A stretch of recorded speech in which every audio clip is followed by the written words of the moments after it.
नमस्ते दोस्तों, आप लोग कैसे हैं? आई होप कि आप सब बहुत अच्छे होंगे। दोस्तों रेलवे टेक्नीशियन का नया भर्ती का ऑफिशियल दोस्तों नोटिफिकेशन आ गया है। संपूर्ण जानकारी आपको देंगे। इस बार दोस्तों एक नया पोस्ट जोड़ा गया है। ठीक है, पहले एक ही पोस्ट पर वैकेंसी आती थी, इस बार एक नया पोस्ट जोड़ा गया है। उसका क्वालिफिकेशन क्या रहता है वो भी आपको बताएंगे। कौन कौन फॉर्म को भर सकता है, age, salary, syllabus, selection process क्या है, और एज में इस बार दोस्तों एक्स्ट्रा 3 साल का छूट भी मिल रहा है, ये भी मैं आपको बता दूं। सारा कुछ जानकारी आपको देंगे। चलिए वीडियो को शुरू करते हैं और चैनल को आप लोग जरूर सब्सक्राइब कीजिएगा। हम लेटेस्ट वैकेंसी का आपको इन्फॉर्मेशन प्रोवाइड करवाते हैं और बेल आइकन भी प्रेस कर दीजिएगा। सबसे पहले दोस्तों कितना पोस्ट है? जैसा अनुमान था कि 9000 वैकेंसी आ रही है, 9000 ही पोस्ट पर वैकेंसी है। इस बार टेक्नीशियन के जगह पर दोस्तों यहां पर देखो, टेक्नीशियन ग्रेड 1 का 1100 एक्स्ट्रा पोस्ट जोड़ा गया है। कहने का मतलब क्या है, ये पहले पोस्ट नहीं आता था। केवल कौन सा पोस्ट आता था भैया? टेक्नीशियन ग्रेड 3 का पोस्ट आता था। ठीक है, जिसका वैकेंसी 7900 वैकेंसी है, 7900 दोस्तों आपका वैकेंसी है। ठीक है, बाकी दोस्तों यहाँ पर 1100 ग्रेड 1 का वैकेंसी है। सबका क्वालिफिकेशन बताएंगे, पूरा वीडियो को देखिएगा। अप्लाई 9 मार्च से होगा, डेट निकल के आ गया है, नोटिफिकेशन हम आपको दिखाएंगे, और 8 अप्रैल तक इसका लास्ट डेट रखा गया है। ठीक है, सबसे पहले 500 रुपए जनरल ओबीसी ईडब्ल्यूएस का लगेगा, जिसमें से दोस्तों आपका 400 रुपया, कभी कभी होता है 390 रुपया, जो सीबीटी 1 का एग्जाम दोगे ना तो वापस आपका अकाउंट में आ जाएगा। बाकी एससी एसटी फीमेल और दोस्तों पीएच का 250 रुपये लगता है, वो भी सारा रिफंड हो जाता है। बाकी इसका एग्जाम अक्टूबर से लेकर दिसंबर के बीच में बताया गया था, तो इसके बीच में ही आपका पेपर होने की संभावना है। एज जो काउंट हो रहा है ना, हमने पहले ही बताया था कि एक साथ 1 जुलाई 2024 से आपका एज काउंट होगा, सेम इसी डेट से काउंट हो रहा है। बाकी एज दोस्तों आपका टेक्नीशियन ग्रेड 1, जिसको ये दोस्तों सिग्नल डिपार्टमेंट हो गया आपका, इसमें 18 से 36, कोरोना के कारण 30 साल का एक्स्ट्रा छूट दिया गया है दोस्तों, नोटिफिकेशन में स्पष्ट रूप से लिखा गया है। उसके बाद दोस्तों आपका 18 से 36 एज होता है, 3 साल एज आपका छूट जोड़ने के बाद।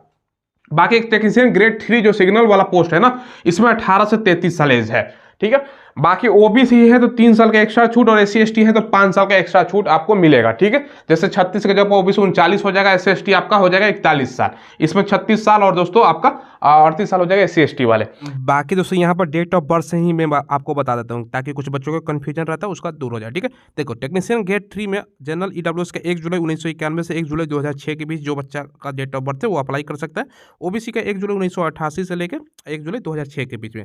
बाकी 1 जुलाई 1986 से लेकर 1 जुलाई 2006 के बीच में आपका हो गया एससी एसटी का, ये टेक्नीशियन ग्रेड 3 का। ठीक है, चलो, जिसमें दोस्तों आपका 33 साल मैक्सिमम है जनरल का, बाकी 36 साल हो गया ओबीसी का, और दोस्तों आपका 38 हो गया एससी एसटी का एज मांगा जा रहा है। ठीक है, डेट ऑफ बर्थ मैं इसलिए बताता हूँ ताकि बच्चों को कन्फ्यूजन ना हो। ठीक है, बाकी टेक्नीशियन ग्रेड 1 का, जिसमें दोस्तों आपका सीट कम है, तो उसका अगर बात करें ना, जनरल ईडब्ल्यूएस का 1 जुलाई 1988 से 1 जुलाई 2006 इसलिए हो रहा है ना क्योंकि 18 साल तक मिनिमम सभी के लिए कम मतलब रहेगा। बाकी दोस्तों ये आपका मैक्सिमम में 1 जुलाई 1985 आपका ओबीसी का, और 1 जुलाई 1983 एससी एसटी का। ठीक है, अब क्वालिफिकेशन समझिए ध्यान से। सबसे पहले टेक्नीशियन ग्रेड 3 का, जिसका 7900 वैकेंसी है, क्योंकि ज्यादातर बच्चा इसी पोस्ट पर अप्लाई करेगा। इसमें 12th के साथ फिजिक्स और मैथ आपका सब्जेक्ट होना चाहिए। बहुत सारे बच्चे कहते हैं कि सर हमारा साइंस हम नहीं है तो क्या हम नहीं भर सकते हैं? तब एक और कंडीशन है, या दोस्तों अगर आप 10th के बाद डायरेक्ट दोस्तों आपने आईटीआई, ठीक है, आईटीआई कर रखा है ना, तब हमको भर सकते हो। ठीक है, नहीं तो दोस्तों आपके पास एक्ट अप्रेंटिसशिप है तब भी फॉर्म को भर सकते हो। तो क्वालिफिकेशन आप लोगों ने समझ लिया। या तो दोस्तों आपने 12th में साइंस से है, जिसमें आपका फिजिक्स मैथ होना चाहिए, या 10वीं के बाद आईटीआई आपने कर रखा है, या दोस्तों अप्रेंटिसशिप कर रखा है, तो आप तब भर सकते हो। ठीक है, बाकी ये दोस्तों क्वालिफिकेशन जैसे मैंने बताया, ये टेक्नीशियन ग्रेड 3 का है। अब दोस्तों ग्रेड 1 ये पहले था ना, प्रमोशन के थ्रू भरा जाता था, लेकिन इस बार इसको ऐड कर दिया गया है, जनरल वैकेंसी के थ्रू आपको ये निकलने वाला है। इसका भैया जब फुल नोटिस आएगा 9 तारीख को ना, तो क्लियर हो जाएगा क्या इसमें आईटीआई लगेगा कि नहीं लगेगा, वो क्लियर होगा जब फुल नोटिस आएगा। 9 तारीख से फॉर्म स्टार्ट होगा। अभी दोस्तों एक तरह से बोल सकते हो शॉर्ट नोटिस आया है, हम आगे आपको दिखाएंगे। समझिए क्वालिफिकेशन। अब एग्जाम समझिएगा क्या होता है, सिलेबस क्या है भैया। सीबीटी 1 का सिलेबस की बात करें तो 75 क्वेश्चन, 1 घंटे का समय, 1/3 आपका निगेटिव मार्किंग होती है। रीजनिंग से 20 क्वेश्चन, कोई दिक्कत नहीं है, रीजनिंग तो सभी लोग पढ़ते हैं। मैथ भी 20 क्वेश्चन सभी लोग पढ़ते हैं। साइंस भैया आपका 25 क्वेश्चन, साइंस में आपका हो गया फिजिक्स, केमिस्ट्री, बायोलॉजी, और दोस्तों पर्यावरण विज्ञान से संबंधित क्वेश्चन रहेगा। बाकी जीके आपका 10 क्वेश्चन है। ये दोस्तों क्वालिफाई नेचर का है। हाँ, क्वालिफाई ऐसा नहीं है कि भैया नंबर नहीं डाला है इसका, हालांकि मेरिट पर नाम नहीं जुड़ेगा, नंबर आपको ज्यादा से ज्यादा लाने की कोशिश करनी है। हम सारा कुछ आपको बताएंगे। तो ये सीबीटी 1 का आप लोगों ने सिलेबस देख लिया।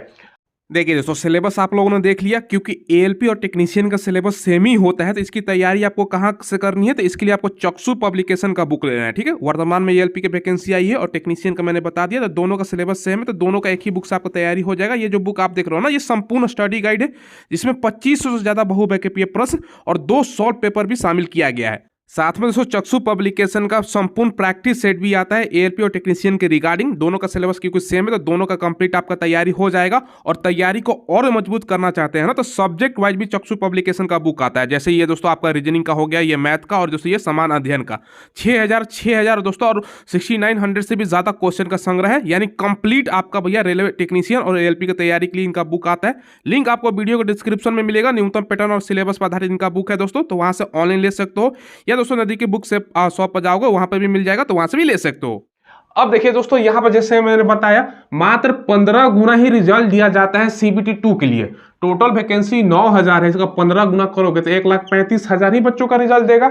जबकि अप्लाई करने वाला दोस्तों, इसमें आपको पता है कि लाखों में बच्चे, 40 लाख 50 लाख अप्लाई कर सकता है इसमें। ठीक है, मिनिमम तो 30 लाख प्लस बच्चा अप्लाई कर सकता है, इसमें ध्यान रखिएगा। क्योंकि जो एएलपी में अप्लाई करेगा, ठीक है, एएलपी वाला और टेक्नीशियन वाला दोनों का सेम ही सिलेबस है भैया। एएलपी की तैयारी करो तो टेक्नीशियन का भी तैयारी आपका साथ में।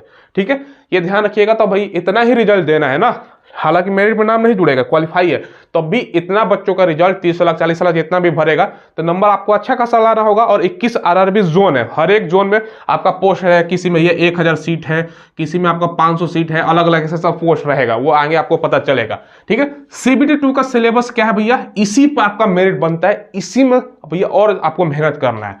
भैया सिलेबस है 100 क्वेश्चन, 90 मिनट का समय है, 1/3 निगेटिव है, मैथ से 25 क्वेश्चन है, रीजनिंग से आपका 25 क्वेश्चन है, साइंस की भूमिका बहुत ज्यादा है, और सोचो साथ में इंजीनियरिंग से रिलेटेड भी कुछ सवाल आपका रहेगा, टोटल मिलाकर 50 क्वेश्चन। तो साइंस, भैया टेक्नीशियन है, समझ रहे हो ना, तो भैया साइंस तो पूछेगा ही ना, जिसमें फिजिक्स, ज्यादातर क्वेश्चन फिजिक्स से आपको देखने को मिलेगा। ठीक है, और इंजीनियरिंग से संबंधित कुछ आपका सवाल रहेगा। जो बच्चा आईटीआई बैकग्राउंड से, उससे संबंधित, मान लो इलेक्ट्रीशियन से आपने आईटीआई किया है, अगर आईटीआई पोस्ट आप भरते हो आईटीआई से, तब बात कर रहा हूँ। नहीं तो दोस्तों आपका यहाँ पर देखो क्या फिजिक्स और मैथ ज्यादातर क्वेश्चन आपका रहने की संभावना है, ये आप लोग ध्यान रखिएगा। बाकी दोस्तों यहाँ पर पार्ट बी भी होता है, इसका भी सिलेबस ध्यान से समझिएगा। ये 75 क्वेश्चन, 60 मिनट का समय, 1/3 निगेटिव। ये ट्रेड से रिलेटेड क्वेश्चन आपका है, जो कि क्वालिफाई नेचर का है। ट्रेड कहने का मतलब क्या है, अगर आप आईटीआई से भरते हो, क्योंकि पिछला बार जो वैकेंसी था ना, एएलपी और टेक्नीशियन का साथ में था दोस्तों। ठीक है, तो दोनों, जो बच्चा आईटीआई से भरता था उसी ट्रेड से संबंधित आपका सवाल, जैसे इलेक्ट्रीशियन जो बच्चा भरा, फिटर से भरा, डीजल मैकेनिक से भरा, उससे संबंधित सवाल पूछा जाता था। इस बार हो सकता है दोस्तों ये भी है ना, कि जब नोटिस फुल जारी करे तो भैया ये वाला पार्ट हटा दे, ये भी हो सकता है। लेकिन हम पिछला आपका सिलेबस बता रहे, क्योंकि भैया पिछला बार यही था, चेंज होता है तो आपको पता चलेगा। 9 तारीख को हम आगे आपको नोटिस भी दिखाएंगे, तो ये ध्यान रखिएगा। ट्रेड की जगह पर हो सकता है कि भैया साइंस से केवल सवाल पूछ दे, ये अलग चीज है। हो सकता है दोस्तों टेक्नीशियन से जो रेलवे का संबंधित सवाल है वो पूछ दे। ठीक है, तो ये ध्यान रखिएगा। तो ये अलग चीज है, जिसमें ये क्वालिफाई करना था, पिछला बार 26.25 लाना था बस। तो ये मैं आपको नोटिस दिखा रहा हूँ, government of India, ministry of railway, railway recruitment board. ठीक है, किस पोस्ट के लिए भैया, जैसे मैंने बताया टेक्नीशियन के लिए। सबसे पहले इंपॉर्टेंट डेट और ध्यान समझिएगा दोस्तों, 9 से 8 तारीख तक, जो कि ऑलरेडी मैंने बोर्ड पर आपको बता रखा है कौन कौन सा पोस्ट है, सैलरी कितना। देखो टेक्नीशियन ग्रेड 1 सिग्नल वाला का बात करें तो 29,200, अच्छा खासा सैलरी है दोस्तों। बाकी टेक्नीशियन ग्रेड 3 में दोस्तों 19,900 स्टार्टिंग सैलरी है। इन हैंड ऊपर वाला का बात करें ना, तो आपका भैया 35 से लेकर 40,000 सैलरी बनेगा। बाकी नीचे वाला का अगर हम बात करें तो आपका 28 से लेकर 30,000 के बीच में स्टार्टिंग सैलरी बनने वाला है। ठीक है, दोनों का सैलरी मैंने बता दिया। बाकी मेडिकल स्टैंडर्ड B1 होने वाला है टेक्नीशियन ग्रेड 1 में, और टेक्नीशियन ग्रेड 3 में आपका जो एज यूजुअल चलता है। ठीक है, 1179 टोटल मिलेगा, 9,000 पोस्ट है। और एज यहाँ पर देख सकते हो, और कब से काउंट होगा ये भी यहाँ पर लिखा गया है। बाकी 3 साल कोरोना के कारण एक्स्ट्रा छूट मिल रहा है, यहाँ पर आप लोग पढ़ सकते हो कोविड-19 पैंडेमिक के कारण। ठीक है, तो ये सब ठीक है, 3 साल का एक्स्ट्रा छूट दिया जा रहा है। जैसे मैंने आपको पहले ही बताया था कि छूट मिलने की संभावना है, तो ये आप लोगों को छूट देख सकते हो। बाकी नीचे आओगे ना, तो अलग अलग डिटेल्स भी आपको देखने को मिलेगा। जैसे दोस्तों आपको मैं बताता हूँ, सबसे पहले ये ध्यान रखिएगा, क्वालिफिकेशन के बारे में आप लोग पूछ रहे थे। देखो क्वालिफिकेशन यहाँ पर दिया गया है दोस्तों, आपका ये आपका रहेगा, आगे आपको जानकारी दी जाएगी। फुल आपका क्वालिफिकेशन यहाँ पर नहीं बताया गया है क्या रहने वाला है। जैसे पहले चलता था, क्वालिफिकेशन में कोई आपका चेंजिंग वगैरह नहीं है, ये फुल नोटिस के समय आपको जानकारी मिलेगा। बाकी यहाँ पर अलग अलग आरआरबी जोन है, अहमदाबाद, अजमेर, बेंगलुरु, भोपाल, भुवनेश्वर, बिलासपुर, चंडीगढ़, चेन्नई, गोरखपुर, गुवाहाटी, जम्मू कश्मीर, कोलकाता, मालदा, मुंबई, मुजफ्फरपुर, पटना, प्रयागराज, रांची, सिकंदराबाद, सिलीगुड़ी और तिरुवनंतपुरम। कुल मिला के 21 अलग-अलग आरआरबी जोन में वैकेंसी आएगा। अब कहाँ पर कम आता है, कहाँ पर ज़्यादा आता है, किस जोन में आपको अप्लाई करना चाहिए, यानी सेफ जोन कौन सा है, सबसे खतरनाक जोन कौन सा है, ये फुल नोटिस जब आपका जोन वाइज वैकेंसी जारी किया जाएगा ना, तब आपको पता चलेगा। ठीक है, ये ध्यान रखिएगा। लेकिन अलग-अलग आपका 21 आरआरबी जोन में अलग-अलग आपका वैकेंसी है। कुल मिलाकर दोस्तों इस बार जो नया पोस्ट जोड़ा गया है टेक्नीशियन ग्रेड 1 का, पहले इसको प्रमोशन के थ्रू भरा जाता था, लेकिन इस बार दोस्तों 1100 एक्स्ट्रा इसमें अलग से निकाला गया है। कुल मिलाकर 9000 वैकेंसी है। तो भैया 21 जोन 9000 वैकेंसी, आप समझ सकते हो। तो एक जोन में दोस्तों आपका 2500 भी लगभग नहीं होता है। तो भैया उसी अनुसार से आपका जैसे एलपी का आया हुआ है, सेम आपको वैसे ही रहने की संभावना है। किसी में दोस्तों 1000 पोस्ट आएगा, किसी में 500, किसी में 200 भी हो सकता है, किसी में 1500 भी हो सकता है। तो ऐसे से करके दोस्तों अलग अलग आरआरबी जोन में आपका निकलने वाला है। तो किस जोन में आपको फॉर्म अप्लाई करना चाहिए, जब फुल आपका जोन वाइज वैकेंसी आएगा तो मैं आपको क्लियर करने वाला हूँ। ठीक है, सैलरी हमने आपको बता दिया। अब काम क्या आपको करना होगा, जॉब प्रोफाइल बताता हूँ। देखिए, टेक्नीशियन ग्रेड 1 सिग्नल है। सिग्नल का मतलब क्या है भैया, अब रेलवे में आप लोगों ने देखा होगा ये ट्रैक है। चलो मैं आपको एक बता ही देता हूँ कि भैया रेलवे का, चलो ये ट्रैक मान लो, ये ट्रैक है, रेल गुजरती है, यहाँ पे दोस्तों खंबा होता है, तमाम ऊपर वायर वगैरह होता है, यहाँ पर दोस्तों ग्रीन लाइट, येलो और दोस्तों रेड लाइट होता है। तो वो सिग्नलिंग का काम ये होता है। तो पहले आपको ट्रेनिंग दिया जाएगा। हाँ भैया, ट्रेनिंग दिया जा रहा है कि आपको काम सिखाया जाएगा, उससे रिलेटेड आपको सिग्नलिंग का संबंधित आपका काम रहेगा। ये आप लोगों ने समझ लिया। बाकी दोस्तों टेक्नीशियन का जो काम होता है ना, जैसे रेलवे के अंदर एसी को टेम्परेचर कम बेसी करने का काम, ये इसका काम होता है। बल्ब खराब हो गया, पंखा खराब हो गया, एसी काम नहीं कर रहा है, और भी दोस्तों जितने भी इलेक्ट्रिशियन से संबंधित टेक्नीशियन का काम होता है दोस्तों।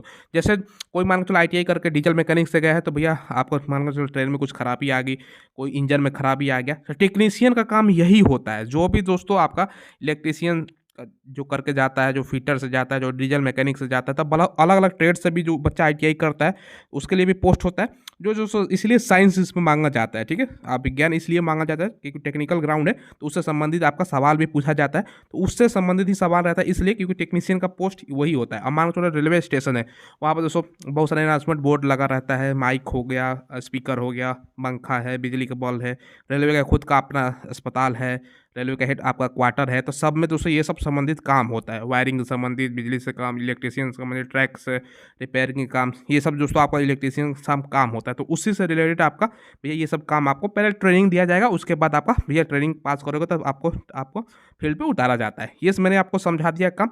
चलो, फुल नोटिस आता है तो आपको क्लियर जानकारी होगा। ये मैंने आपको प्रूफ के लिए भी नोटिस दिखा दिया है, आप लोग देख सकते हो। ठीक है।